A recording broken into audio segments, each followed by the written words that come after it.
Welcome to Eklavya स्नातक and I am Sachin. और आज की इस वीडियो में हम सभी बीए प्रोग्राम सेमेस्टर 6 से जो आपका सब्जेक्ट है अंडरस्टैंडिंग ग्लोबलाइजेशन, इसके यूनिट 1 करने वाले हैं। और टॉपिक है ग्लोबलाइजेशन मीनिंग एंड डिबेट्स। तो ये आपका डीएससी सब्जेक्ट है और डीयू एसक्यूएल और एनसीवेब सभी स्टूडेंट्स के लिए वीडियो काफ़ी ज़्यादा हेल्पफुल होने वाली है। तो चलिए वीडियो को स्टार्ट करते हैं। एंड आपको बताना चाहूँगा कि आपसे छोटी सी रिक्वेस्ट है, आप मुझे इंस्टाग्राम पे ज़रूर फॉलो कर लें और आपकी जो भी क्वेरी होगी आप आके मुझसे इंस्टाग्राम पे पूछ सकते हैं। मेरा यूज़र नेम आप सभी के सामने लिखा हुआ है। और ये जितने भी नोट्स आपको पढ़ाए जा रहे हैं इनकी जो पीडीएफ है वो आपको हमारे टेलीग्राम चैनल पे प्रोवाइड करवा दी जाएगी। एकलव्य स्नातक 1 जो है हमारा टेलीग्राम चैनल है, तो आप इसको प्लीज़ ज्वाइन कर लें। तो सिलेबस की बात करें तो यूनिट 1 है हमारी ग्लोबलाइजेशन, जिसमें हम इसका मीनिंग और इस पे जो डिबेट्स हैं उस पर बात करेंगे। एंड उसके बाद जो नेक्स्ट वीडियो आएगी उसमें मैं आपको ग्लोबलाइजेशन के अलग अलग डायमेंशंस पढ़ाऊंगा, like economic, political, technological and cultural. So let's start the video. तो सबसे पहले मैं आपको इंट्रोडक्शन बताना चाहूँगा कि देखो, 19 मतलब आप ये समझ के चलो कि भाई 90 से लेकर 20th सेंचुरी में और to the second decade of the 21st century globalization एक ऐसी चीज़ है जो आज बहुत ज़्यादा प्रोमिनेंट है। ठीक है, और इंटरनेशनल रिलेशंस को बहुत ज़्यादा अफेक्ट कर रही है और नेशंस की इंटरनल पॉलिसीज़ को बहुत ज़्यादा इफेक्ट कर रही है। और बेसिकली अगर मैं आपको बताऊं कि ग्लोबलाइजेशन है क्या, सो ये एक इकोनॉमिकल, आप कह सकते हो इकोनॉमिक कॉन्सेप्ट है।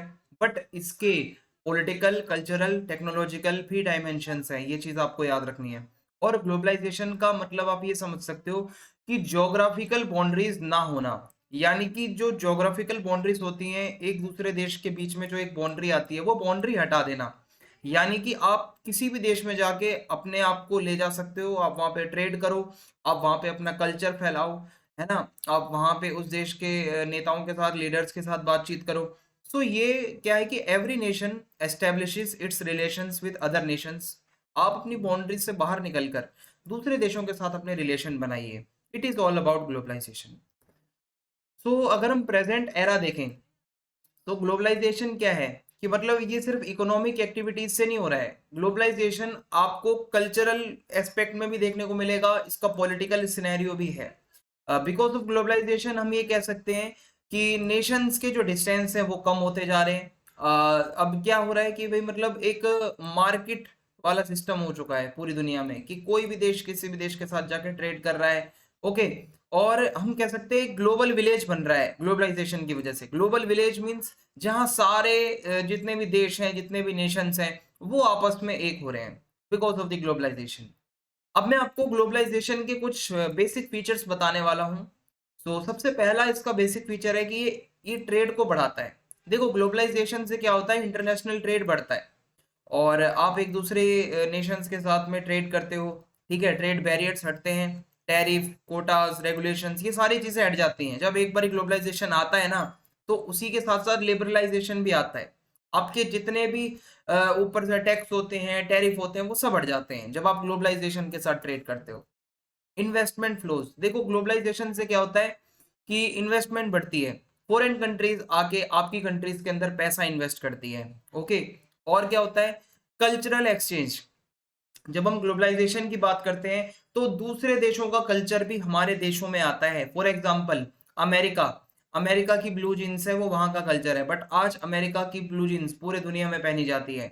अमेरिका का मैकडोनल्ड, ठीक है, जो बर्गर है, आपको पता है कि वो बर्गर आज की डेट में हर कोई खा रहा है, खान पीन में हमारे बर्गर आ चुका है। ऐसे ही चाइना के वहां से जितने भी नूडल्स वगैरह हैं, ये वहां का कल्चर है, बट हमारे यहाँ पे चल रहा है।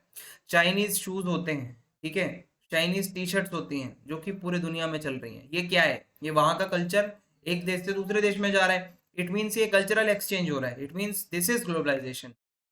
इंफॉर्मेशन का भी फ्लो होता है एक जगह से दूसरी जगह। देखो, आप क्या करते हो कि भाई इंटरनेट का यूज करते हो, सोशल मीडिया का यूज करते हो, आप एक दुनिया के कोने में बैठ के दूसरे कॉर्नर में आप अपनी इंफॉर्मेशन भेज सकते हो। ये भी ग्लोबलाइजेशन की वजह से ही हो पाया है।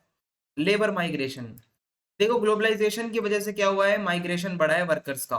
लोग काम की अपॉर्चुनिटीज की तलाश में बाहर जाते हैं, अच्छी क्वालिटी लाइफ जीने के लिए अपने देश को छोड़कर दूसरे देशों में जाते हैं। तो ये भी ग्लोबलाइजेशन की वजह से हो पाया है। इंक्रीज्ड कंपटीशन, देखो ग्लोबलाइजेशन की वजह से एक कंपटीशन बढ़ता है क्योंकि मार्केट में और भी बहुत सारी कंपनीज आ जाती हैं, तो हर कंपनी ये चाहती है कि भाई मेरा सामान हर कोई खरीदे। सो इससे कंपटीशन बढ़ता है। और क्वालिटी अच्छी आती है।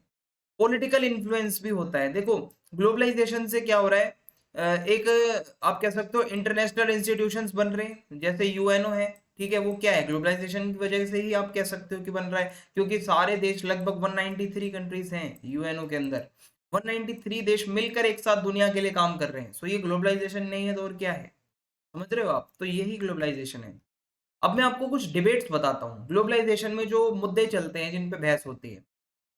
एक तो है इकोनॉमिक बेनिफिट वर्सेस कॉस्ट। इसका मतलब है जो ग्लोबलाइजेशन के सपोर्टर हैं, है ना, जो उसके साइड में है, वो ये कहते हैं कि इससे इकोनॉमिक बेनिफिट्स हुए हैं ग्लोबलाइजेशन की वजह से, इससे ट्रेड बढ़ा है, इससे इन्वेस्टमेंट्स बढ़ी हैं, इससे ग्रोथ बढ़ी है। वहीं जो क्रिटिक्स हैं वो ये कहते हैं कि इससे जॉब लॉस हुई है और वेज स्टेग्नेशन हुआ है और इनइक्वालिटी बढ़ी है। जो अमीर आदमी है वो तो ग्लोबलाइजेशन में अमीर हो गया, जिसको जॉब नहीं मिली वो बेचारा गरीब हो गया। तो ये सब बातें हैं। कल्चरल डाइवर्सिटी वर्सेस होमोजेनाइजेशन, ठीक है। अब जो ग्लोबलाइजेशन के सपोर्टर हैं वो कहते हैं कि ग्लोबलाइजेशन की वजह से कल्चर जो है हमारा वो दूसरे देशों तक जाता है, यानी कि डाइवर्सिटी आती है वर्ल्ड के अंदर। वहीं जो इसके क्रिटिक्स हैं वो कहते हैं it has also led to the homogenization of culture with global norms and practices becoming more standardized. तो होमोजेनाइजेशन हुआ है आपके कल्चर का, ऐसे इसके क्रिटिक्स कहते हैं। और जो सपोर्टर हैं वो तो ये कह रहे हैं कि भाई इससे हमारा कल्चर दूसरे देशों तक जा रहा है। एनवायरमेंटल इम्पैक्ट, तो जो ग्लोबलाइजेशन के क्रिटिक्स हैं, जो बुराई करते हैं, वो कहते हैं कि एनवायरमेंट का डिग्रेडेशन हुआ है ना, और हम पॉल्यूशन कर रहे हैं, जो ट्रेड वगैरह कर रहे हैं, ठीक है, जो पानी वाले जहाज जाते हैं, उससे क्या होता है, जो पानी की जो लाइफ है, जो वहां पे मतलब जो भी लिविंग बींग्स रहते हैं, है ना, अंडर वाटर, वो मर रहे हैं, ठीक है, और ये सब चीजें हो रही हैं।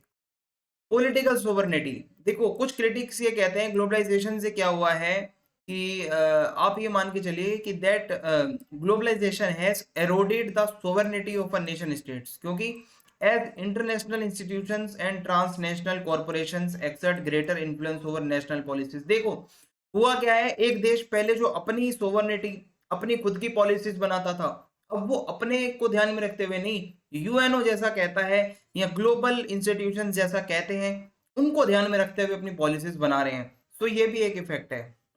लेबर स्टैंडर्ड्स, देखो जो ग्लोबलाइजेशन के सपोर्टर्स हैं वो कहते हैं कि it can lead to the spread of better labour standards. ये कहते हैं कि ग्लोबलाइजेशन की वजह से हमें अच्छी लेबर मिलती है, ओके, एंड वर्किंग कंडीशंस अच्छी मिलती है, क्योंकि भाई हर जो फर्म है, हर कंपनी चाहती है अच्छी एक रेपुटेशन हो।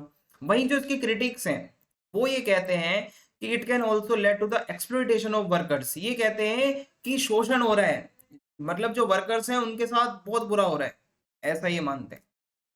अब मैं इसके कुछ पॉजिटिव इफेक्ट्स और नेगेटिव इफेक्ट्स के ऊपर बात करने वाला हूँ ग्लोबलाइजेशन के। सो पॉजिटिव इफेक्ट में है increased economic growth and development. So globalization की वजह से ट्रेड बढ़ा है, इन्वेस्टमेंट बढ़ा है, जॉब बढ़ी है, प्रोडक्टिविटी बढ़ी है, डेवलपमेंट बढ़ा है, ओके, एक मार्केट में कंपटीशन आया है। फिर एक greater access to goods and services. Globalization की वजह से आप किसी दूसरे देश के सामान को भी खरीद सकते हो घर बैठे, ओके, आप कहीं से भी कुछ भी मंगवा सकते हो, नई नई मार्केट्स बन रही हैं, डेवलपिंग कंट्रीज का भी फायदा हो रहा है इससे। और improved communication and connectivity, globalization से कम्युनिकेशन काफी इंप्रूव हुआ है, इंटरनेट आया है, आप दुनिया के एक कोने में बैठ के दूसरे कोने में इंटरेक्शन कर सकते हो, जो कि पहले नहीं हो सकता था। Increased cultural awareness and understanding, globalization की वजह से कल्चरल अवेयरनेस बढ़ी है, आपके कल्चर को लोग दूसरे देशों तक जान रहे हैं। इंडिया का जो कल्चर है, जो खान पान है, आज वो दूसरे देशों में भी किया जा रहा है, वैसा सब कुछ हो रहा है, ये ग्लोबलाइजेशन की वजह से ही हो पाया है। अब इसके कुछ नेगेटिव इफेक्ट्स भी हैं। पहला है इंक्रीज्ड इनइक्वालिटी। देखो ग्लोबलाइजेशन से क्या हुआ है, इनइक्वालिटी बहुत आई है, क्योंकि जो इसके इकोनॉमिक बेनिफिट्स हैं वो इवनली डिस्ट्रीब्यूटेड नहीं है, वो सभी को बराबर फायदा नहीं मिला, कंपटीशन बढ़ गया है। जो छोटे काम करने वाले लोग हैं, जो मान लो रेडी लगाते हैं, उनका क्या फायदा हुआ है भाई ग्लोबलाइजेशन से, बड़ी बड़ी एमएनसीज ने तो पैसे छाप लिए। अब जो छोटे मोटे हॉकर्स हैं या जो स्टॉल्स लगाते हैं, है ना, वो जो फेरी वाले हैं, उनका क्या फायदा हुआ है, उनका कुछ भी नहीं हुआ, है ना। और लेकिन जो बड़ी बड़ी कंपनीज हैं वो पैसे कमा रही है। इसका एग्जाम्पल देता हूँ, एक आदमी जो रेडी पे आलू बेचता है, उसका कोई फायदा नहीं हुआ, वहीं उसी से एक बड़ी कंपनी आलू खरीद के और उसके चिप्स बना के वर्ल्ड लेवल पे बेच रही है। तो वो जो चिप्स हैं वो 10 रुपए आपसे ले लेंगे, 10-20 रुपए, थोड़े से चिप्स देंगे, और वहीं वो 20-30 रुपए में पता नहीं कितने किलो आलू खरीद लेंगे उनसे। समझ रहे हो आप? तो इससे फायदा किसका हो रहा है? इनइक्वालिटी है यहाँ पे, इक्वली बेनिफिट नहीं हो रहा किसी को भी। एनवायरमेंटल डिग्रेडेशन तो हो ही रहा है भाई, क्लाइमेट चेंज एक प्रॉब्लम है, पॉल्यूशन एक प्रॉब्लम है ना। रिसोर्स का कंजप्शन हम जल्दी जल्दी कर रहे हैं अपने फायदे के लिए और ट्रेड के लिए, तो ये भी एक दिक्कत है। हम अनसस्टेनेबल प्रोडक्शन के तरीके को अपना के बैठे हैं। आने वाली जो जनरेशन है उनके लिए हम सोच ही कुछ नहीं रहे। डिफोरेस्टेशन हो रहा है, फॉसिल फ्यूल्स को हम यूज कर रहे हैं। तो ये है इरोजन ऑफ कल्चरल डाइवर्सिटी। देखो कल्चर, जो लोकल कल्चर है, जो ट्रेडिशनल कल्चर्स हैं, वो धीरे धीरे धीरे खत्म हो रहे हैं। वेस्टर्न कल्चर आता जा रहा है, ज्यादा डोमिनेंट है। हेजेमनी जो है वो अमेरिका की है, मतलब दबदबा American culture, western culture, European culture, ये ज्यादा है। लोकल जो कल्चर है वो धीरे धीरे धीरे धीरे खत्म होता जा रहा है। लॉस ऑफ पॉलिटिकल सोवरेनिटी, ये मैंने आपको पीछे बता दिया है, वो ये आप लिख सकते हो, ठीक है। तो कंक्लूड करूं अगर मैं, ग्लोबलाइजेशन के कुछ पॉजिटिव इफेक्ट भी हैं, कुछ नेगेटिव इफेक्ट भी हैं। हालांकि ये माना जाता है इससे इकोनॉमिक ग्रोथ हुई है और कम्युनिकेशन जो है वो काफी अच्छा हुआ है, कनेक्टिविटी बढ़ी है, कल्चरल अवेयरनेस हुई है। क्रिटिसाइज भी किया जाता है कि भाई इनइक्वालिटी भी हुई है, एनवायरमेंटल डिग्रेडेशन भी हुआ है, कल्चरल डाइवर्सिटी धीरे धीरे खत्म भी हो रही है इससे, जो लोकल कल्चर है, जो ट्रेडिशनल कल्चर है, और पॉलिटिकल सोवरेनिटी कम होती जा रही है। तो कुछ ड्रॉबैक्स भी हैं, कुछ फायदे भी हैं, क्योंकि कोई भी चीज 100% परफेक्ट तो होती नहीं है, ये आप भी जानते हैं। सो यही था हमारा आज का पहला चैप्टर। अगर आपको वीडियो अच्छी लगी हो तो आप कमेंट में अपना फीडबैक जरूर लिखें, चैनल को सब्सक्राइब करना ना भूलें और ज्यादा से ज्यादा वीडियो को शेयर कर दें। जय हिंद, जय भारत, मिलते हैं नेक्स्ट वीडियो में।